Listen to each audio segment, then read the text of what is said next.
नमस्कार, आप सभी का स्वागत है यूथ अध्ययन के चैनल पे। देखिए एक बार फिर से मैं आप सभी के बीच एसपीटेट जून 2025 के लिए जीके की मैराथन नंबर 7 लेके आ चुका हूँ। मैराथन नंबर 7 का जो पहला क्वेश्चन है कि भारतीय संविधान सभा की प्रथम बैठक की अध्यक्षता किसने की। तो अगर बात की जाए भारतीय संविधान सभा की प्रथम बैठक की अध्यक्षता की, तो इस बैठक की अध्यक्षता डॉक्टर सच्चिदानंद सिन्हा जी के द्वारा की गई थी। देखिए, सच्चिदानंद सिन्हा के द्वारा संविधान सभा की पहली बैठक की अध्यक्षता की जाती है। अब क्वेश्चन पूछने वाला क्वेश्चन ये पूछता है कि संविधान सभा की पहली बैठक कब हुई। तो संविधान सभा की पहली बैठक 9 दिसंबर 1946 को हुई थी। इस बात को आपने याद रखना है। अगर बात की जाए संविधान सभा के पहले अस्थायी अध्यक्ष की, तो पहले अस्थायी अध्यक्ष तो बने थे डॉक्टर सच्चिदानंद सिन्हा। इस बात को आपने याद रखना है। ये सीधा क्वेश्चन बहुत बार पूछा गया कि संविधान सभा के पहले अस्थायी अध्यक्ष कौन थे। तो संविधान सभा के पहले अस्थायी अध्यक्ष सच्चिदानंद सिन्हा जी थे। अब क्वेश्चन पूछने वाला क्वेश्चन ये भी पूछ सकता है कि संविधान सभा की दूसरी बैठक कब हुई। तो संविधान सभा की दूसरी बैठक 11 दिसंबर 1946 को होती है। इस बात को आपने याद रखना। और इस बैठक की जो अध्यक्षता की गई थी वो डॉक्टर राजेंद्र प्रसाद के द्वारा की गई। और संविधान सभा की जो पहली बैठक हुई थी इसमें कुल कितने सदस्यों ने भाग लिया था। तो पहली बैठक जो 9 दिसंबर 1946 को होती है, इसमें 211 सदस्यों के द्वारा भाग लिया गया था। अच्छा, क्वेश्चन पूछा जाता है कि दूसरी बैठक, तो दूसरी बैठक बता दिया 11 दिसंबर 1946। और इस बैठक की जो अध्यक्षता है वो डॉक्टर राजेंद्र प्रसाद के द्वारा की गई थी। अच्छा, क्वेश्चन पूछा जाता है कि संविधान सभा के पहले स्थायी अध्यक्ष कौन है। तो संविधान सभा के जो पहले स्थायी अध्यक्ष बने थे वो बने थे आपके डॉक्टर राजेंद्र प्रसाद। इस बात को आपने याद रखना है, मोस्ट इंपॉर्टेंट है। बहुत बार रिपीट ये क्वेश्चन आपका रहता है, इसीलिए मैंने अपनी मैराथन में दूसरी बार ये मैं आपको क्वेश्चन करा रहा हूँ। तो ये क्वेश्चन बहुत इंपॉर्टेंट और ये सिनेरियो आपको एक एक चीज़ यहाँ से याद रखनी है। अगर आप एसपीटेट जून की प्रिपरेशन कर रहे हो और हमसे हैंड रिटन नोट्स लेना चाहते हो तो आप इस नंबर पे कांटेक्ट कर सकते हैं 7876145409। और अगर आप जो है टीजीटी कमीशन के भी तैयारी कर रहे हो तो भी आप इस नंबर पे कांटेक्ट कर सकते हैं। अच्छा, संविधान सभा की पहली और दूसरी बैठक के बारे में हमको बहुत डिटेल से पता लग गया। अच्छा, तीसरी बैठक के बारे में पूछा जाएगा तो क्या करेंगे, तो बताएंगे कि संविधान सभा की जो तीसरी बैठक हुई थी वो 13 दिसंबर 1946 को हुई थी। अच्छा, संविधान सभा की तीसरी बैठक 13 दिसंबर 1946 को हुई थी। अब क्वेश्चन पूछा जा सकता है कि जो संविधान सभा की तीसरी बैठक होती है इसकी अध्यक्षता किसने की। तो संविधान सभा की तीसरी बैठक की अध्यक्षता की थी पंडित जवाहरलाल नेहरू। किसने की थी? पंडित जवाहरलाल नेहरू के द्वारा संविधान सभा की तीसरी बैठक की अध्यक्षता की जाती है। और इस बैठक में उद्देश्य प्रस्ताव को प्रस्तुत किया जाता है। तो संविधान सभा की किस बैठक में उद्देश्य प्रस्ताव को प्रस्तुत किया जाता है। तो उद्देश्य प्रस्ताव को जो प्रस्तुत किया जाता है वो संविधान सभा की तीसरी बैठक जो कि 13 दिसंबर 1946 को हुई थी। अच्छा, एक क्वेश्चन और पूछा जाता है, आप उद्देश्य प्रस्ताव की बात कर रहे हैं, किसने प्रस्तुत किया। तो जो पंडित जवाहरलाल नेहरू ने किया, क्योंकि अध्यक्षता उन्होंने की थी। अब जो उद्देश्य प्रस्ताव है इसको पारित कब किया जाता है, प्रस्तुत तो किया जाता है तीसरी बैठक में, लेकिन इसको पारित किया जाता है 22 जनवरी 1947 को संविधान सभा में। तो ये सारे के सारे क्वेश्चन मोस्ट इंपॉर्टेंट है।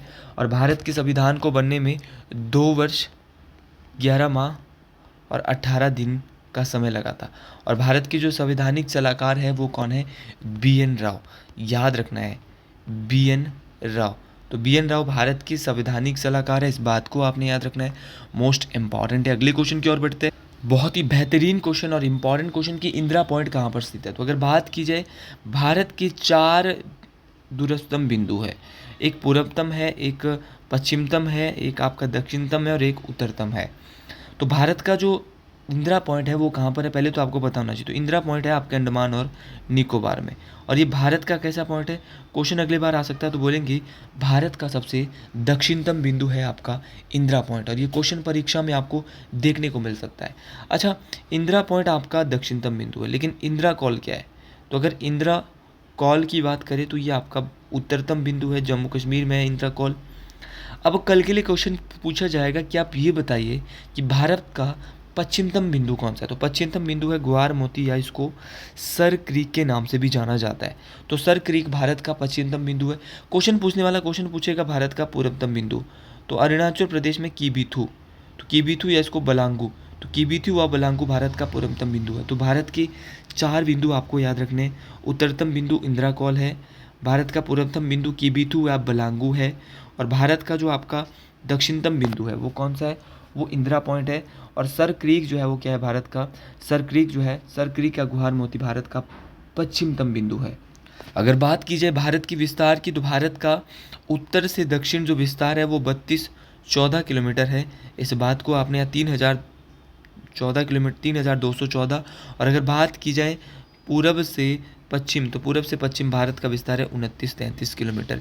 ये क्वेश्चन बहुत बार टेट परीक्षाओं में पूछा जा चुका है, तो यहाँ से गलती करने की आवश्यकता नहीं होनी चाहिए। और भारत जो है वो 8 डिग्री, भारत का जो अक्षांश है वो 8 डिग्री 4 मिनट से 37 डिग्री 6 मिनट उत्तरी अक्षांश है। तो 8 डिग्री से 37 डिग्री 6 मिनट उत्तरी अक्षांश में भारत स्थित है।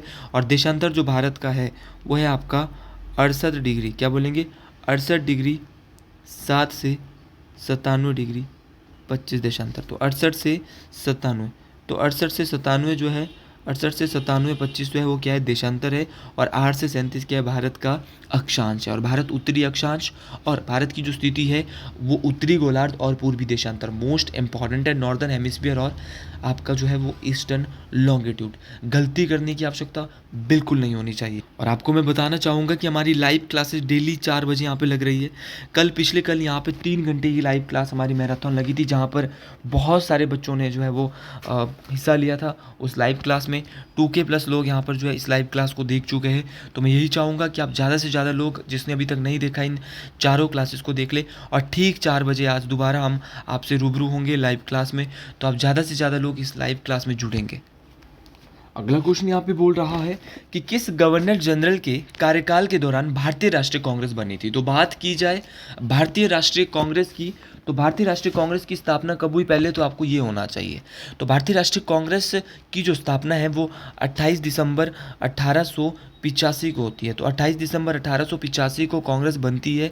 और कांग्रेस की जो स्थापना है वो A.O. ह्यूम के द्वारा, किसके द्वारा, ऑलेन ऑक्टेवियन ह्यूम के द्वारा की गई, जो कि स्कॉटलैंड के थे। और इनको A.O. ह्यूम को शिमला का संत भी कहा जाता था। लेकिन अगर क्वेश्चन पूछा जाएगा कि जब भारतीय राष्ट्रीय कांग्रेस की स्थापना की गई तो भारत का वॉइसरॉय कौन था, तो भारत का वॉइसरॉय उस समय था लॉर्ड डफरिन। तो लॉर्ड डफरिन उस समय भारत के वॉइसरॉय थे जब भारतीय राष्ट्रीय कांग्रेस की स्थापना की जाती है। सर इतना भी पता चल गया। अच्छा, क्वेश्चन आपसे बहुत सारे पूछे जाता है। क्वेश्चन पूछा जाता है कि आप ये बताइए कि भारतीय राष्ट्रीय कांग्रेस के पहले अध्यक्ष कौन थे। तो भारतीय राष्ट्रीय कांग्रेस के पहले अध्यक्ष थे व्योमेश चंद्र बनर्जी, या इनको शॉर्ट फॉर्म में WC बनर्जी के नाम से भी जाना जाता है। अच्छा, क्वेश्चन पूछा जाएगा आपसे, मोस्ट इंपॉर्टेंट क्वेश्चन है कि आप ये बताइए कि भारतीय राष्ट्रीय कांग्रेस के पहले मुस्लिम अध्यक्ष, तो पहले मुस्लिम अध्यक्ष थे बदरुद्दीन तैयब जी। बदरुद्दीन तैयब जी पहले मुस्लिम थे, और पहले थे व्योमेश चंद्र बनर्जी। तो ये नाम आपको जरूर याद रखना है। और पहले जो अंग्रेज अध्यक्ष थे वो थे जॉर्ज यूल। और अगर बात की जाए भारतीय राष्ट्रीय कांग्रेस की पहली महिला अध्यक्ष, तो इनका नाम था एनी बेसेंट। एनी बेसेंट थी, ये भी मोस्ट इंपॉर्टेंट है। और अगर बात की जाए भारतीय राष्ट्रीय कांग्रेस की पहली भारतीय महिला अध्यक्ष की, तो थी सरोजनी नायडू। कौन थी, सरोजनी नायडू। इस बात को भी आपने याद रखना, ये भी मोस्ट इंपॉर्टेंट बात है। अच्छा, अगर बात की जाए यहाँ से कि लॉर्ड विलियम बेंटिंक ऑप्शन में दिया है, सर लॉर्ड विलियम बेंटिंक के बारे में क्या बताओगे। तो बात करें लॉर्ड विलियम बेंटिंक की, तो इनके द्वारा सती प्रथा पर राजा राम मोहन राय के साथ 1829 पे रोक लगाई गई थी, मोस्ट इंपॉर्टेंट है। लॉर्ड कर्जन बंगाल विभाजन से संबंधित है। और लॉर्ड रिपन, जिनको स्थानीय स्वशासन का पिता कहा जाता है, father of local self government. और दूसरा, लॉर्ड रिपन से क्वेश्चन पूछा जाता है कि भारत में नियमित जनगणना किस वॉइसरॉय के द्वारा करवाई गई।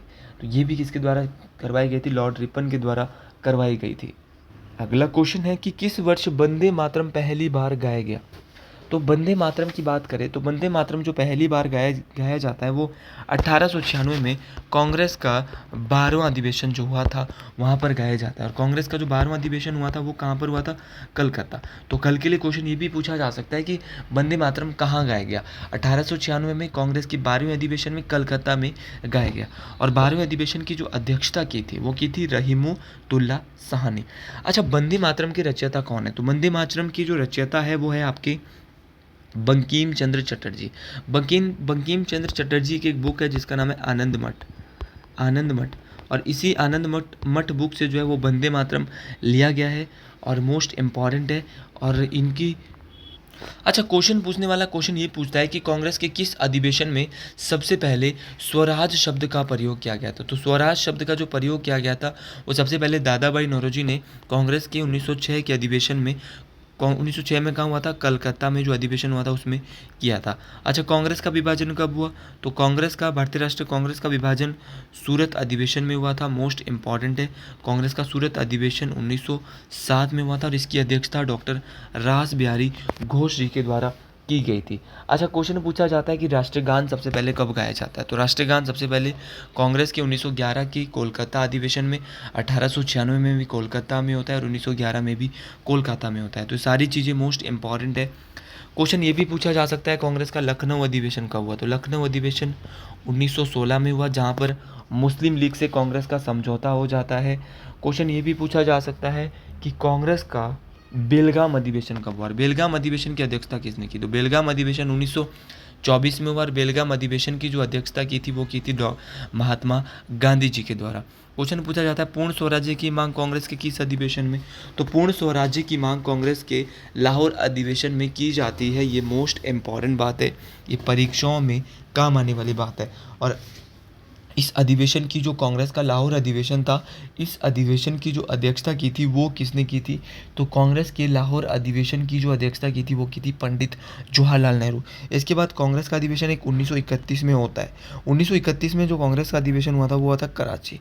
कराची अधिवेशन की मैं बात करूँ तो कराची अधिवेशन के जो अध्यक्ष थे वो थे सरदार वल्लभ भाई पटेल। तो इनके द्वारा जो है इस अधिवेशन में सबसे पहले मौलिक अधिकारों की मांग की गई थी। तो ये सारे क्वेश्चन मोस्ट इंपॉर्टेंट है। अगला क्वेश्चन है कि निम्न में से कौन सा देश आसियान का सदस्य नहीं है? अगर बात की जाए आसियान की, तो आसियान का जो यहाँ पे सदस्य नहीं है वो कौन सा देश है?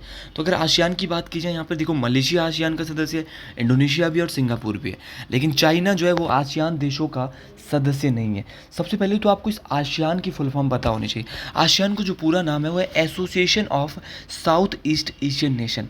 तो याद रखना है, association of south east Asian nation, ये पूरा नाम है किसका? आसियान का। आसियान की जो स्थापना हुई है वो 8 अगस्त 1967 को हुई है, इस बात को आपने याद रखना है। और आसियान में कुल 10 देश है। कुल देशों की जो संख्या अगर आसियान की बात करूं तो आसियान में कुल 10 देश है। और आसियान की जो स्थापना हुई है वो थाईलैंड के बैंकॉक में। तो बैंकॉक थाईलैंड में जो है वो आसियान की स्थापना हुई है। अच्छा, आसियान में 10 देश कौन कौन से हैं पूछा जा सकता है। तो आसियान में आपके वियतनाम है, फिलीपींस है, म्यांमार है, कंबोडिया है, सिंगापुर है, ब्रुनेई है, मलेशिया है, आपका थाईलैंड है, इंडोनेशिया है और लाओस है। तो सारे देश आसियान में आते हैं। Laos, Indonesia, Thailand, Malaysia, Brunei, Singapore, Cambodia, Myanmar, Philippines, Vietnam. तो ये सारे के सारे देश किस में? आसियान में। और आसियान में जो टोटल 10 कंट्रीज़ है, 10 देश है, इस बात को आपने याद रखना है। अगला क्वेश्चन है कि सांची का प्रसिद्ध स्तूप किसके द्वारा बनाया गया था? तो सांची का जो प्रसिद्ध स्तूप है वो कहाँ पर है, पहले तो आपको ये पता होना चाहिए। तो सांची का जो प्रसिद्ध स्तूप है वो मध्य प्रदेश में है। मध्य प्रदेश की जो राजधानी भोपाल है, भोपाल में जो है वो ये स्थित है। मध्य प्रदेश की राजधानी भोपाल के रायसेन जिले में जो है वो सांची का स्तूप है, इस बात को आपने याद रखना है, मोस्ट इम्पॉर्टेंट है। अच्छा, एक बार क्वेश्चन पूछा गया था कि जो सांची का स्तूप है ये किसके द्वारा बनाया गया? तो ये 3री शताब्दी में अशोक महान, अशोक जो मौर्य साम्राज्य के सबसे महान शासक अशोक, जिनके द्वारा कलिंग का युद्ध 261 ईसा पूर्व में लड़ा गया था, उनके द्वारा ही यहाँ पर जो है वो क्या किया गया था, जो सांची का जो स्तूप है इसको बनाया गया था 3री शताब्दी ईसा पूर्व में। एक बार क्वेश्चन आया था कि जो सांची का जो स्तूप है वो कहाँ पर है, किस नदी के किनारे? तो सांची का स्तूप बेतवा नदी के किनारे है। ये भी मोस्ट इम्पॉर्टेंट बात है, मतलब यहाँ से भी पूरे नंबर परीक्षाओं के लिए आपको बन सकते हैं। और दूसरी बात, ये सारी की सारी चीज़ें मोस्ट इम्पॉर्टेंट है। और भारत में जो सबसे बड़ा स्तूप बौद्ध धर्म का है वो सांची का स्तूप है, इस बात को आप ज़रूर याद रखेंगे क्योंकि ये बात मोस्ट इम्पॉर्टेंट है, ये बात परीक्षाओं में काम आने वाली बात है। तो ये सारी बातें। और सांची के स्तूप को यूनेस्को साइट में कब डाला गया? तो विश्व धरोहर स्थल में सांची के स्तूप को 1989 में शामिल किया गया था, मोस्ट इम्पॉर्टेंट। यहाँ से भी क्वेश्चन पूछी जाती है। और हेनरी टेलर ने सबसे पहले सांची के स्तूप की खोज 1818 ईस्वी में की थी। तो ब्रिटिश अधिकारी हेनरी टेलर और भैया अलेक्जेंडर कनिंघम ने सांची का पहला औपचारिक सर्वेक्षण का उत्खनन किया। तो सबसे पहले उत्खनन तो किया था किसने? अलेक्जेंडर कनिंघम, जो कि भारतीय पुरातत्व विभाग की जो है वो अध्यक्ष थे। और अगर बात की जाए हेनरी टेलर, तो इन्होंने सबसे पहले खोज की थी सांची के स्तूप की। तो हेनरी टेलर का नाम भी आपको याद रखना है, नाम आपको साथ में याद रखना है किसका? अलेक्जेंडर कनिंघम का। अगला क्वेश्चन है कि यह कौन तय करता है कि कोई धन विधेयक है या नहीं है। अच्छा, ये कौन तय करता है? तो ये तय करता है आपका लोकसभा अध्यक्ष। लोकसभा के जो अध्यक्ष होते हैं वो तय करते हैं कि कोई विधेयक धन विधेयक है या नहीं है। तो ये तय करता है आपके लोकसभा अध्यक्ष। वर्तमान में भारत के जो लोकसभा अध्यक्ष है वो कौन है, आपको पता होना चाहिए। वर्तमान में भारत के लोकसभा जो अध्यक्ष है वो है ओम बिरला। ओम बिरला जी तय करते हैं कि कोई विधेयक धन विधेयक है या नहीं है। तो ये आपको याद रखना है। अच्छा, लोकसभा में जो जब धन विधेयक आता है तो किसकी सहमति होना ज़रूरी है? तो राष्ट्रपति की सहमति के बिना आप धन विधेयक को यहाँ पर प्रस्तुत नहीं कर सकते। तय तो करेगा आपका लोकसभा अध्यक्ष, लेकिन सहमति किसकी होनी चाहिए? Prime minister. भारत की प्राइम मिनिस्टर सब लोग जानते हैं कौन है? द्रौपदी मुर्मू। तो द्रौपदी मुर्मू जो भारत की प्राइम मिनिस्टर है, इस बात को आपने याद रखना है। वर्तमान में संथाल जनजाति से ये आती है, आदिवासी ट्राइब है। अच्छा, क्वेश्चन पूछने वाला क्वेश्चन आपसे ये पूछेगा कि आप ये बताइए कि जो धन विधेयक है इसके बारे में भारतीय संविधान में किस अनुच्छेद में बताया गया है? तो धन विधेयक जो है वो आर्टिकल नंबर 110 में बताया गया है। कुछ ऐसे ही आर्टिकल जो कि हमारे संसद से संबंधित है और परीक्षाओं में पूछे जाते हैं। तो सबसे पहले संसद के बारे में, हमारे देश में संसद और संसद के बारे में आर्टिकल नंबर 79 बात करता है। अब संसद के दो सदन है, एक है राज्यसभा, दूसरा है लोकसभा। राज्यसभा जो है आर्टिकल नंबर 80 और लोकसभा जो है वो आर्टिकल नंबर 81। अच्छा, राज्यसभा की संरचना के बारे में आर्टिकल नंबर 89 बात करता है और लोकसभा का जो अध्यक्ष है उसके बारे में बात करता है आर्टिकल नंबर 93। अच्छा, क्वेश्चन पूछा जाता है कि संसद के पास विशेष शक्ति है वो किस आर्टिकल के तहत है? तो आर्टिकल नंबर 105 के तहत संसद के पास विशेष शक्ति है, इस बात को आपने याद रखना है। और संसद का जो संयुक्त अधिवेशन है वो किसके तहत बोला गया है? तो संसद का संयुक्त अधिवेशन आर्टिकल नंबर 108 के तहत बोला गया है। तो ये संसद का संयुक्त अधिवेशन कौन बुलाता है? बुलाता तो राष्ट्रपति है, लेकिन अध्यक्षता कौन करता है? लोकसभा का स्पीकर करता है, इस बात को भी आपने याद रखना है। अच्छा, आपका बजट के बारे में कौन बोलता है? तो आपका जो वार्षिक वित्तीय बजट है उसके बारे में आर्टिकल नंबर 112 बात करता है। और वित्त विधेयक जो होता है, जो आपका फाइनेंशियल बिल होता है, उसके बारे में आर्टिकल नंबर 117 बात करता है। तो ये सारे के सारे इंपॉर्टेंट आर्टिकल के बारे में भी हमने बात कर ली, जो कि हमसे अक्सर परीक्षाओं में पूछ लिए जाते हैं। अगला क्वेश्चन यहाँ पे बोला जा रहा है कि मिशन इंद्रधनुष का संबंध किससे? अगर बात की जाए मिशन इंद्रधनुष की, तो ये संबंधित है आपकी टीकाकरण से, वैक्सीनेशन से संबंधित है। अच्छा, क्वेश्चन पूछने वाला क्वेश्चन पूछ सकता है कि मिशन इंद्रधनुष की शुरुआत कब हुई? तो मिशन इंद्रधनुष की शुरुआत 25 दिसंबर 2014 को हुई है, इस बात को आपने याद रखना है कि 25 दिसंबर 2014 को मिशन इंद्रधनुष की शुरुआत होती है। मोस्ट इम्पॉर्टेंट है, ये परीक्षाओं में काम आने वाला है, ये टीकाकरण से संबंधित है।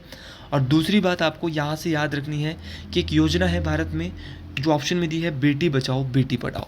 आपको पता होना चाहिए कि भारत में जो बेटी बचाओ बेटी पढ़ाओ योजना की जो शुरुआत हुई थी वो कब हुई थी?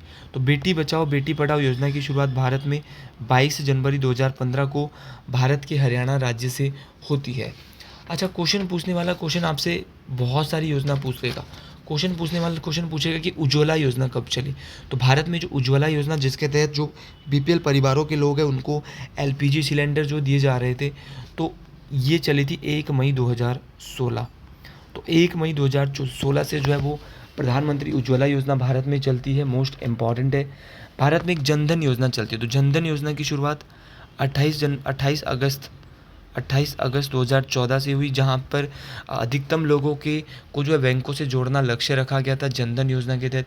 स्किल इंडिया कुशल भारत और कौशल भारत जो योजना है, या कौशल भारत या कुशल भारत योजना चलाई गई थी 15 जुलाई 2015, जिसके तहत बहुत सारे मिशन जो है वो गरीब बच्चों के लिए लाए गए, उनको उनके कौशल को उभारने के लिए यहाँ पर सरकार के द्वारा मेक इन इंडिया की शुरुआत हुई थी 25 सितंबर 2014। तो मेक इन इंडिया भी 2014, आपका जनधन योजना भी 2014, मिशन इंद्रधनुष भी 2014, लेकिन बेटी बचाओ बेटी पढ़ाओ योजना जो है ये कब चली? 2015 में चली। अच्छा, एक आध और योजना देख लेते हैं जो कि परीक्षाओं में हमसे जो है ज़्यादातर पूछ ली जाती है, जैसे कि स्टार्टअप योजना। तो स्टार्टअप योजना और स्टार्टअप डे 16 जनवरी को मनाया जाता है। और स्टार्टअप योजना कब चली थी? 2016 से चली थी, इस बात को आपने याद रखना है, ये भी मोस्ट इम्पॉर्टेंट बात है। सारी की सारी योजना बहुत इंपॉर्टेंट है। आप जितनी ज़्यादा इन चीज़ों को अच्छे से पढ़ोगे, देखो सुबह के वक्त थोड़ा उतना जोश नहीं रहता है जितना आप शाम को पूरे दिन भर पढ़ाते हो, फिर शाम को थोड़ा बोलने पे रहता है। ये सुबह जब हम उठते हैं तो आवाज़ थोड़ी आपको लगता होगा सुबह वाली मैराथन में हल्का सा थोड़ी कम होती होगी। तो अग्निपथ योजना भी सरकार ने चलाई। अग्निपथ योजना की शुरुआत 14 जून 2022 पूछा जा सकता है कब चली, 14 जून 2022 को अग्निपथ योजना चली थी। अगला क्वेश्चन यहाँ पे बोला जा रहा है कि भारत के मुख्य न्यायाधीश सहित भारत के सर्वोच्च न्यायालय में न्यायाधीशों की अधिकतम स्वीकृत संख्या कितनी है। वर्तमान का पूछ रहा है। वर्तमान में देखिए 33 न्यायाधीश होते हैं और एक मुख्य न्यायाधीश होता है और टोटल जो जजेज होते हैं वो 34 होते हैं। इस बात को आपने याद रखना है। 2019 से पहले ये सिनेरियो कुछ और होता था। 2019 से पहले अगर मैं बात करूँ तो 2019 से पहले सर्वोच्च न्यायालय में जो है वो ये जजों की जो संख्या होती थी वो 31 के आसपास होती थी, लेकिन अब जो है वो टोटल 34 विद मुख्य न्यायाधीश विद चीफ जस्टिस हो चुके हैं। अच्छा, अभी हाल फिलहाल में जो सबसे इम्पॉर्टेंट क्वेश्चन बनता है वो बनता है कि सुप्रीम कोर्ट के 52वें कौन से नंबर के 52वें मुख्य न्यायाधीश बने हैं श्री भूषण रामकृष्ण गवई। तो श्री भूषण रामकृष्ण गवई 52वें मुख्य न्यायाधीश बने हैं कहाँ के, सुप्रीम कोर्ट के। इस बात को आपने याद रखना। और सुप्रीम कोर्ट का जो मुख्य न्यायाधीश होता है इनको इनके पद की जो शपथ दिलाते हैं, ये क्वेश्चन इंपॉर्टेंट है, हो सकता है यही क्वेश्चन पेपर में आ जाए। कौन दिलाते हैं, राष्ट्रपति। तो सुप्रीम कोर्ट के मुख्य न्यायाधीश को उनके पद की शपथ भारत की राष्ट्रपति के द्वारा दिलाई जाती है। अच्छा, क्वेश्चन पूछा जाता है कि जो आपकी सुप्रीम कोर्ट है भारत का, उसकी गठन कब हुआ। तो सुप्रीम कोर्ट का गठन 28 जनवरी 1950 को हुआ था। और जब सुप्रीम कोर्ट का गठन हुआ था तो उस समय सुप्रीम कोर्ट में मात्र 8 के आसपास जज थे। इस बात को आपने याद रखना। सुप्रीम कोर्ट के बारे में किस अनुच्छेद में बताया गया है, तो भारतीय संविधान के आर्टिकल नंबर 124 में सुप्रीम कोर्ट का जिक्र किया गया है। एक बार क्वेश्चन आया था कि भारत के ऐसे सुप्रीम कोर्ट के मुख्य न्यायाधीश जो कि भारत के कार्यवाहक राष्ट्रपति और भारत के उपराष्ट्रपति के रूप में भी कार्य कर चुके हैं। तो भारत के ऐसे मुख्य न्यायाधीश जो कि भारत की मतलब राष्ट्रपति, कार्यवाहक राष्ट्रपति और साथ में भारत के उपराष्ट्रपति के रूप में भी कार्य कर चुके हैं, तो वो है आपके मोहम्मद हिदायतुल्लाह। कौन है, मोहम्मद हिदायतुल्लाह। मोहम्मद हिदायतुल्लाह आपको याद रखना है, मोस्ट इंपॉर्टेंट है मोहम्मद हिदायतुल्लाह। ये भी परीक्षाओं में पूछा जाता है, यहाँ से भी क्वेश्चन परीक्षाओं में देखने को मिल सकता है। अच्छा, अगले क्वेश्चन की ओर बढ़ते हैं। अगला क्वेश्चन है कि रियो डी जेनेरियो में पृथ्वी शिखर सम्मेलन किस वर्ष हुआ। अगर बात करें रियो डी जेनेरियो की, तो रियो डी जेनेरियो में जो है वो पृथ्वी शिखर सम्मेलन 1992 में हुआ था। अच्छा, 1992 में पृथ्वी शिखर सम्मेलन हुआ था। देखो इसको ना, पृथ्वी शिखर सम्मेलन को यूनकैड के नाम से, यूएनकैड के नाम से भी जाना जाता है। यूएनसीईडी का जो मतलब है ना, वो आपका अगर मैं बताना चाहूँ तो इसका मतलब है आपका United nation conference on environment and development. तो यूएनसीईडी के द्वारा जो है वो रियो डी जेनेरियो में ये पृथ्वी शिखर सम्मेलन को आयोजित करवाया गया था। और आपको ये पता होना चाहिए कि पृथ्वी दिवस कब मनाया जाता है। ये बहुत आसान क्वेश्चन है कि पृथ्वी दिवस कब मनाया जाता है। सबको पता होना चाहिए कि जो पृथ्वी दिवस है वो कब होता है, मोस्ट इंपॉर्टेंट है। ये बहुत बार विश्व पृथ्वी दिवस, वर्ल्ड अर्थ डे परीक्षाओं में पूछा जाता है। तो यूएनसीडी की पूरा नाम याद रखना, United nation conference and environment and development. तो याद रखना है, मोस्ट इंपॉर्टेंट है। और अगर मैं बात करता हूँ आपके पृथ्वी दिवस की, तो ये 22 अप्रैल कब मनाया जाता है, 22 अप्रैल को मनाया जाता है। और 23 अप्रैल, और आपके अगर 21 अप्रैल की बात करें तो 21 अप्रैल को सिविल सेवा दिवस मनाया जाता है। उसी प्रकार आपका 22 मार्च, तो 22 मार्च को होता है विश्व जल दिवस, और 22 अप्रैल को जो होता है वो विश्व पृथ्वी दिवस होता है। ये दोनों क्वेश्चन मोस्ट इंपॉर्टेंट है, आप दोनों क्वेश्चन को लेके चले।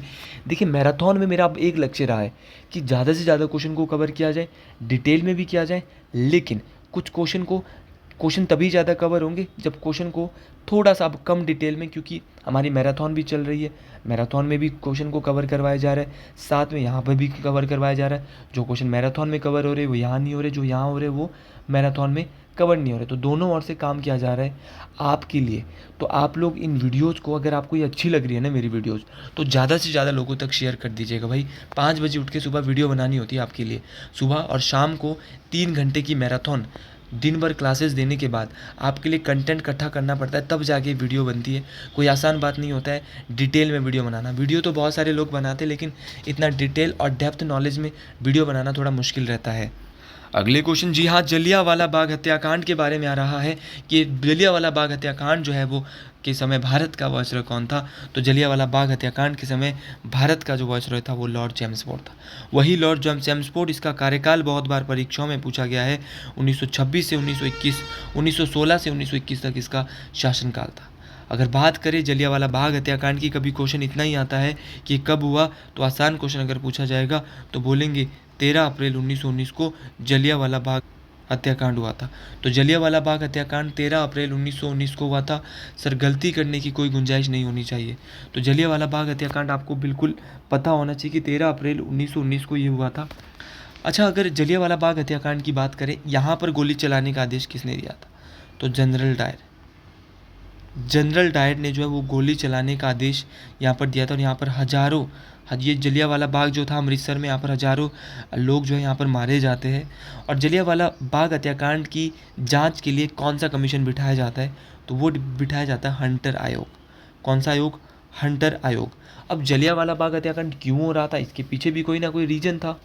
और जलियांवाला बाग हत्याकांड के विरोध में याद रखना है कि महात्मा गांधी जी ने केसर ए हिंद कौन सी उपाधि लौटाई? अंग्रेजों को, जो अंग्रेजों ने उनको दी थी पहले विश्व युद्ध के दौरान, केसर ए हिंद की उपाधि लौटा दी। और रविंद्रनाथ टैगोर ने नाइटहुड की उपाधि लौटा दी। और जमनालाल बजाज जो थे, इनके द्वारा राय बहादुर की उपाधि जो है वो अंग्रेजों को लौटा दी गई। तो गांधी जी ने लौटाई केसर ए हिंद की उपाधि जो इनको अंग्रेजों ने दी थी। रविंद्रनाथ टैगोर ने लौटाई नाइटहुड की उपाधि जलियांवाला बाग हत्याकांड के विरोध में। और जमनालाल बजाज ने लौटाई राय बहादुर की। तो याद रखना है, मोस्ट इंपॉर्टेंट है। और 21 वर्ष बाद क्या होता है कि जो जनरल डायर है, जनरल डायर को उधम सिंह, भारत के सरदार उधम सिंह के द्वारा, सरदार स्वतंत्रता सेनानी उधम सिंह ने लंदन जाकर जनरल डायर को एक सभा में जो है, जहाँ पर जनरल डायर एक सभा संबोधित कर रहे थे, वहाँ गोली मार दी। तो जनरल डायर को गोली कब मारी? तो 1940 में किसने मारी? किसने मारी? तो याद रखना है, उधम सिंह ने मारी। अच्छा, ये जलियांवाला बाग जो हो रहा था, तो 1919 में एक रॉलेट एक्ट हो रहा था। रॉलेट एक्ट, जिसको काला कानून के नाम से भी जाना जाता है। और यहाँ पर जो है एक बात कही गई थी, ना अपील, ना वकील, ना दलील, ये बात इस कानून के तहत कही गई थी। और इस अपील के तहत जो है पूरे देश में जो है वो हड़ताल हुई, क्योंकि ऐसा कानून लाया गया था। और इसी के तहत जो है वो रॉलेट एक्ट के तहत दो प्रमुख नेता 10 अप्रैल 1919 के, पंजाब के दो प्रमुख नेता 10 अप्रैल 1919 को हिमाचल प्रदेश से गिरफ्तार किया गया। और इन्हीं के लिए जलियांवाला बाग में 13 अप्रैल 1919 को एक सभा का आयोजन किया जाता है। और इनका नाम था सैफुद्दीन किचलू और सत्यापाल। तो याद रखना है, किनको बंदी बनाया था, किन के लिए? तो सैफुद्दीन किचलू और सत्यापाल को रॉलेट एक्ट के विरुद्ध में जो है हिमाचल से जब बंदी बनाया जाता है, तो इसके विरोध में जलियांवाला में जो है एक सभा का आयोजन होता है, जिसके बाद यहाँ पर बहुत सारे आंदोलन होते हैं। और जलियांवाला बाग के बाद खिलाफत आंदोलन होता है 1919 में, ये भी मोस्ट इम्पॉर्टेंट है। तो सारी की सारी चीज़ें मोस्ट इम्पॉर्टेंट है, परीक्षाओं में बार बार पूछी जाती है। अगला क्वेश्चन बोला जा रहा है, जो कि मोस्ट इम्पॉर्टेंट क्वेश्चन यहाँ पे है कि गंगा 101 और रंजीत दक्कन किसकी उपज है? अगर गंगा 101 और रंजीत दक्कन की बात की जाए, तो ये जो है वो किसकी जो है वो उपज है? तो ये एक मक्का मेज की उपज है, मेज की वेराइटीज है। रंजीत डेक्कन और गंगा 101 दोनों याद रखना है।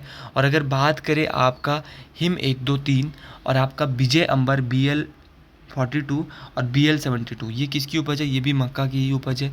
गेहूँ की बात करें तो गेहूँ में आपका कल्याण सोना आता है, सोनालिका आता है। ये सारे के सारे ऊंचाई वाले क्षेत्रों में जो है वो HBRR21 है। तो सारी की सारी किसकी फसल है? गेहूँ की है। तो गेहूँ की आपको याद रखनी भी मोस्ट इम्पॉर्टेंट है।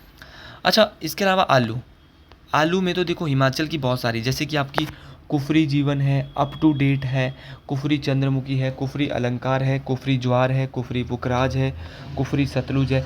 तो आपको सिर्फ कुफरी आगे लगाना है, जहाँ भी कुफरी आगे होगा ना, वो फसल है किसकी? तो वो आलू की फसल है। अच्छा, ये भी आपको याद हो गया। अच्छा, अगर बात की जाए टमाटर की, तो टमाटर की है सोलन लालिमा, सोलन गोला, हिमसोना। तो ये सारी की सारी किसकी है? तथा 2000 प्लस, ये सारी की सारी टमाटर की फसलें हैं।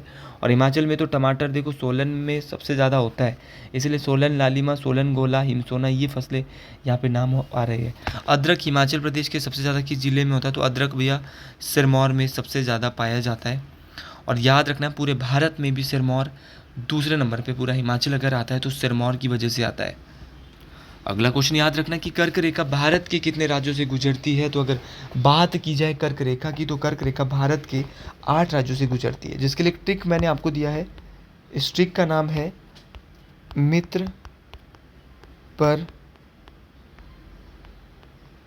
गमछा जार। बोलेंगे मित्र से बोलेंगे मिजोरम, और त्रौ से बोलेंगे त्रिपुरा, पश्चिम बंगाल 3, रौ से राजस्थान 4, गमछा से गुजरात 5, मध्य प्रदेश 6, छत्तीसगढ़ 7 और झार से झारखंड नंबर 8। तो याद रखना है कितने राज्य हो गए, 8। आपको ट्रिक याद रखना है मित्र पर गमछा जार। मित्र से बोलेंगे मिजोरम त्रिपुरा, पर से बोलेंगे पश्चिम बंगाल राजस्थान, आपका जो गमछा से बोलेंगे गुजरात, मध्य प्रदेश, छत्तीसगढ़ और झार से बोलेंगे झारखंड। कर्क रेखा को 2 बार काटने वाली नदी कल ही बता चुका हूँ, कल वाले लास्ट वीडियो में, माही नदी। कर्क रेखा सबसे ज़्यादा गुजरती है मध्य प्रदेश से और सबसे कम गुजरती है राजस्थान। तो ये दोनों बातें आपको क्लियर होनी चाहिए, ये दोनों बातें परीक्षाओं में काम आने वाली। आवाज़ थोड़ी ज़रूर आपको कम आ रही होगी, लेकिन मैं यही कहना चाहूँगा आपको कि मेहनत से पढ़िए। और कर्क रेखा कितने डिग्री पे है, तो 23.5 डिग्री उत्तरी अक्षांश में। तो कल की लाइव वीडियो में इन क्लासेस के बारे में बहुत डिटेल से बताया गया है, तो कृपया अगर आप वहाँ पे ज़रूर देखें लाइव मैराथन क्लासेस को भी, जो कि हमारे लाइव ऑप्शन में मिल जाएगी। अच्छा, आगरा शहर की स्थापना किसने की? आगरा शहर की बात हो रही है, तो आगरा शहर की जो स्थापना है वो की गई थी सिकंदर लोदी के द्वारा। तो सिकंदर लोदी के द्वारा आगरा शहर की स्थापना की जाती है। कब की गई थी सर? 1504 के आसपास। तो 1504 के आसपास सिकंदर लोदी के द्वारा जो है आगरा शहर की स्थापना की जाती है, भी मोस्ट इम्पॉर्टेंट बात है। अच्छा, सिकंदर लोदी के द्वारा 32 गज की एक मापन प्रणाली, जिसको गज ए सिकंदरी के नाम से भी जाना जाता है, तो गज ए सिकंदरी के नाम से सिकंदर लोदी ने एक अपनी मापन प्रणाली चलाई थी, ये भी आपको याद रखना है। अच्छा, क्वेश्चन पूछा जाता है कि जो सिकंदर लोदी था वो, इसके पिता का नाम क्या था? इसका पिता का नाम था बहलोल लोदी, जो कि लोदी वंश का संस्थापक था। और अगर क्वेश्चन पूछा जाएगा कि दिल्ली से आगरा किस लोदी वंश के राजा ने अपनी राजधानी बनाई, तो दिल्ली से आगरा 1506 में अपनी राजधानी का जो स्थानांतरण किया था, अपनी राजधानी को जो ट्रांसफ़र किया था, वो किया था सिकंदर लोदी ने, ये भी आपको याद रखना है। अच्छा, अगला नाम है अलाउद्दीन खिलजी। अलाउद्दीन खिलजी को बचपन में अली गुरशास्प के नाम से भी जाना जाता था, और ये सबसे शक्तिशाली राजा माने जाते थे आपके खिलजी वंश के, क्योंकि खिलजी वंश की स्थापना तो जलालुद्दीन खिलजी, जो कि इनके चाचा थे, ये भी मोस्ट इम्पॉर्टेंट है, ये बात आपको याद रखनी है। लेकिन अगर बात करें अलाउद्दीन खिलजी की, तो इनके शासनकाल के दौरान मलिक काफूर एक होता था, मलिक काफूर, जिसको 1000 दिनारी के नाम से जाना जाता था। ये किसके शासनकाल के दौरान? तो ये अलाउद्दीन खिलजी के शासनकाल के दौरान होता था। अगला क्वेश्चन है कि चौथ क्या है। अगर बात की जाए चौथ की, तो चौथ जो है वो शिवाजी द्वारा पड़ोसी राज्यों पर लगाए जाने वाला एक कर था। तो शिवाजी जो है वो 1/10 ही होता था, और ये जो है वो जो पड़ोसी राज्य जितने भी होते थे उन पर जो कर लगाया जाता था चौथ। तो ऐसे क्वेश्चन ज़रूर परीक्षाओं में पूछे जाते हैं। शिवाजी के बारे में बात करते हैं तो 1630 से 1680 तक शिवाजी रहे, ये आपको याद रखना है। 1630 से 1680 एक मराठा थे शिवाजी, मोस्ट इम्पॉर्टेंट बात है। और अगर शिवाजी की बात की जाए तो इनके द्वारा जो है इनका जन्म जो है वो कब हुआ? तो इनका जन्म 19 फरवरी 1630 को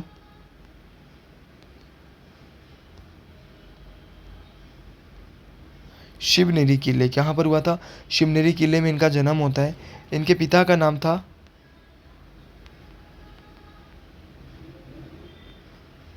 शाहजी भोसले, और माता का जो नाम था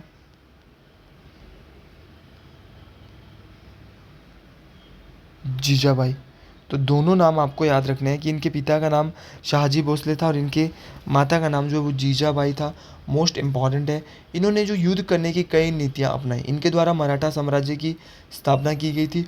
और दूसरा, इनके द्वारा जो है वो क्या किया, इनके द्वारा जो एक गुरिल्ला युद्ध, तो किस मराठा के द्वारा गुरिल्ला युद्ध जो है वो लाया गया था? तो गुरिल्ला युद्ध जो है वो इनके द्वारा लाया गया था। ऐसे मराठा थे। 1674 में इनका रायगढ़ किले में राज्य अभिषेक किया गया था, और ख़ुद को इन्होंने उसके बाद छत्रपति शिवाजी की उपाधि जो है वो दी थी।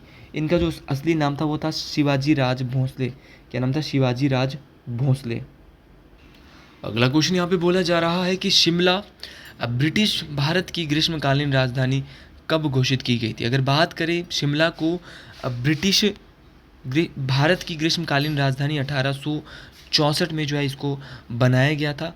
लेकिन इसको किसने बनाया, तो उस समय जो है वो अगर बात करें सर जॉन लॉरेंस की, तो ये ब्रिटिश भारत की उस समय जो है वो वायसरॉय होते थे। तो इनके द्वारा ही शिमला को जो है वो क्या किया गया था, तो इनके द्वारा ही शिमला को ग्रीष्मकालीन राजधानी बनाया गया था।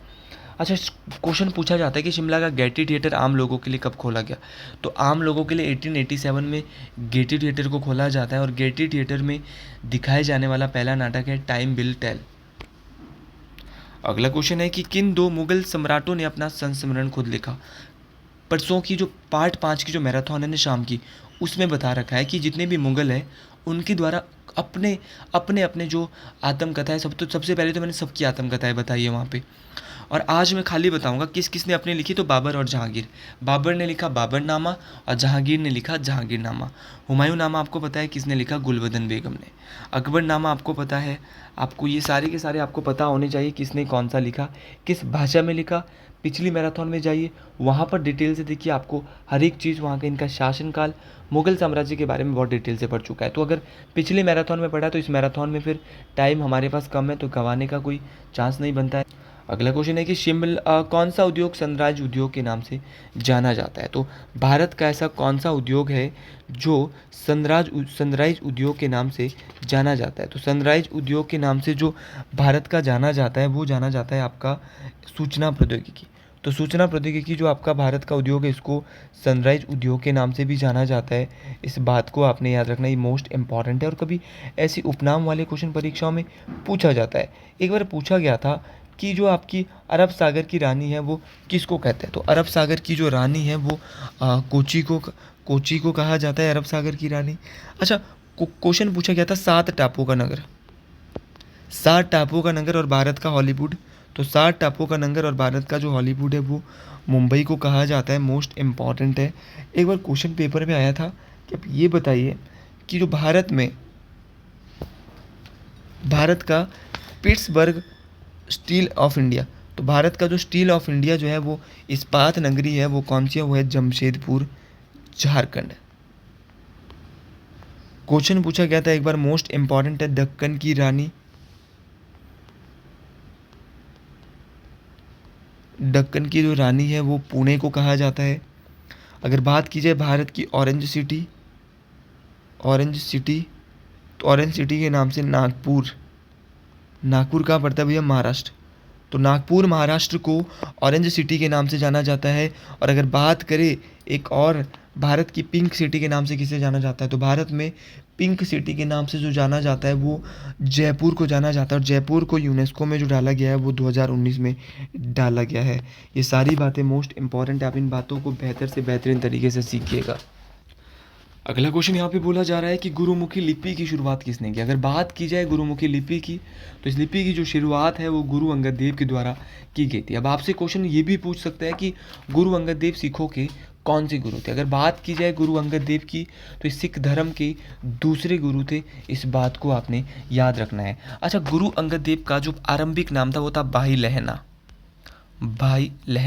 तो इनको आरंभिक नाम जिनका था वो भाई लहना था, इस बात को आपने याद रखना है। और इनके द्वारा जो गुरु नानक देव जो कि सिख धर्म के प्रवर्तक थे, इनके द्वारा जो लंगर प्रथा चलाई गई थी, इस लंगर प्रथा को स्थायी बनाया गया था। तो लंगर प्रथा को स्थायी बनाने वाले गुरु अंगद देव कंटिन्यू होता है।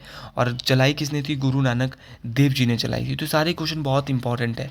और गुरुमुखी लिपि का भी इन्होंने आविष्कार किया था। और गुरु अंगद देव किसके समकालीन थे, तो ये हुमायूं के समकालीन थे। और अगर बात की जाए गुरु नानक देव की, तो ये समकालीन थे किसके, बाबर, मुगल बादशाह बाबर के। ये भी क्वेश्चन आया है, मोस्ट इम्पॉर्टेंट क्वेश्चन है, परीक्षाओं में ये भी पूछा जाता है। अच्छा, क्वेश्चन एक बार पूछा गया था, सिख धर्म के पहले गुरु नानक देव, इनका जन्म जो हुआ था वो 1469 में कहाँ पर हुआ था, 15 अप्रैल 1469 ईस्वी को तलवंडी ननकाना साहिब पाकिस्तान में हुआ था। ये भी मोस्ट इम्पॉर्टेंट बात है, इनके बारे में ये क्वेश्चन भी यहाँ से बनता है। अच्छा, क्वेश्चन एक बार पूछा गया था परीक्षा में कि सर आप ये बताइए कि जो सिख धर्म के हैं वो अर्जुन देव कौन से गुरु है? तो अगर अर्जुन देव जी की बात की जाए तो ये सिख धर्म के आपके 5वें गुरु थे, और इनके द्वारा जो है वो जो गोल्डन टेम्पल है इसका निर्माण, जिसको हरमिंदर साहिब के नाम से जाना जाता है, इसका निर्माण करवाया गया था। और सिख धर्म का जो धार्मिक ग्रंथ है जिसको बोलते हैं आदि ग्रंथ की रचना कब की गई थी? तो आदि ग्रंथ की रचना 1604 में गुरु अर्जन देव जी के द्वारा ही की गई थी। ये भी मोस्ट इम्पॉर्टेंट क्वेश्चन बनता है, ये क्वेश्चन भी परीक्षाओं में काम आने वाला क्वेश्चन है।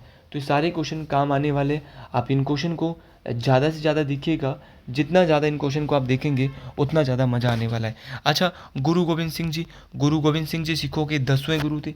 इनके द्वारा एक खालसा पंथ की स्थापना की जाती है। बैसाखी कब कब इन्होंने खालसा पंथ की स्थापना की? तो 1699 ईस्वी में इनके द्वारा खालसा पंथ की स्थापना की जाती है। ये भी आपको याद रखना है, मोस्ट इम्पॉर्टेंट है। और इनके द्वारा सिखों के लिए 5 कंकार जो है वो अनिवार्य कर दिए गए थे। गुरु गोविंद सिंह जी का जन्म टेट में बहुत बार पूछा जाता है। 1666 में इनका जन्म पटना, कहाँ पर हुआ था? पटना में हुआ था, मोस्ट इम्पॉर्टेंट है। इनके पिता का नाम श्री गुरु तेग बहादुर जी था, ये भी आपको याद रखना है। अच्छा, अगर बात करें गुरु गोविंद जी सिंह जी के कितने साहिबजादे थे, तो इनके 4 साहिबजादे थे, ये भी आपको याद रखना है। बात करते हैं गुरु रामदास जी। गुरु रामदास जी ने एक शहर बनाया था अमृतसर। तो अमृतसर शहर किसने बसाया था? गुरु रामदास जी ने अमृतसर शहर को बसाया था। गलती करने की कोई गुंजाइश यहाँ पे नहीं होनी चाहिए, किसी भी शर्त में गलती करने की गुंजाइश आप यहाँ पे बिल्कुल ना करें। क्वेश्चन बहुत बार ये पूछा जाता है कि सिखों के 9वें गुरु कौन थे? तो सिखों के 9वें गुरु थे गुरु तेग बहादुर सिंह जी। अगला क्वेश्चन है, पंचवर्षीय योजना का विचार किस देश से लिया गया है? तो पंचवर्षीय योजना का विचार जो है वो यूएसआर बोले रशिया से लिया गया है, जहाँ से हमारे देश के संविधान ने मौलिक कर्तव्य, फंडामेंटल ड्यूटीज़ लिए। कितने मौलिक कर्तव्य है सर? टोटल 11 मौलिक कर्तव्य है। मौलिक कर्तव्य भारतीय संविधान के 51 अनुच्छेद 51A और भाग 4 के क 4 के ए में आते हैं। और मौलिक कर्तव्य और जो पंचवर्षीय योजना है वो हमने कहाँ से ली है? यूएसआर से ली है। पंचवर्षीय योजना, भारत में आज तक 12 पंचवर्षीय योजना आई है, इस बात को आपने याद रखना है। और अगर 12 पंचवर्षीय योजना की बात करें तो 12 की 12 पंचवर्षीय योजना आयोग के तहत आई थी। अब योजना आयोग का नाम बदलकर आप सब लोग जानते हैं कि 1 जनवरी 2015 को क्या हो गया है? नीति आयोग। और लास्ट जो 12वीं पंचवर्षीय योजना आई थी वो 2012 से 2017 के बीच में आई थी। ये भी आपको याद रखना, भी मोस्ट इम्पॉर्टेंट बात है। अगला क्वेश्चन है कि जब भारत का संविधान लागू किया गया था, ये क्वेश्चन मैं पहले भी आपको बता चुका हूँ, तो मूल संस्करण में मतदान करने की न्यूनतम आयु कितनी थी? तो आपको पता ही होगा 61वां संविधान संशोधन। क्या मैंने बताया है? बहुत बार बताया है सर आपने। तो याद रखना है कि जो जब संविधान लागू हुआ तो वोट छोड़ने की जो उम्र थी वो 21 साल थी, लेकिन 61वां संविधान संशोधन 1989 के तहत इस उम्र को जो है वो कम करके कितना कर दिया गया था? 18 साल कर दिया गया था। और वर्तमान में जो भी उम्र जो है वो 18 साल है। तो अगर आपको मेरी मैराथन पसंद आई है तो कमेंट बॉक्स में मैराथन नंबर 7 आपको पसंद आई है तो आप कमेंट बॉक्स में ज़रूर लिखिएगा। हर हर महादेव। आज के लिए इतना ही, मिलते हैं बहुत जल्द अगले वीडियो में। और अगर किसी ने यहाँ तक पूरा देख लिया है तो 7876145409 आप हैंड रिटन नोट्स ले सकते हैं। 60% तक ऑफ कर दूंगा मैं आपको हैंड रिटन नोट्स में, तो जल्दी से आप हैंड रिटन नोट्स ले सकते हैं इस नंबर पे कांटेक्ट करके। मिलते हैं अगले वीडियो में बहुत जल्द। हर हर महादेव टू ऑल। जय हिंद, जय हिमाचल प्रदेश।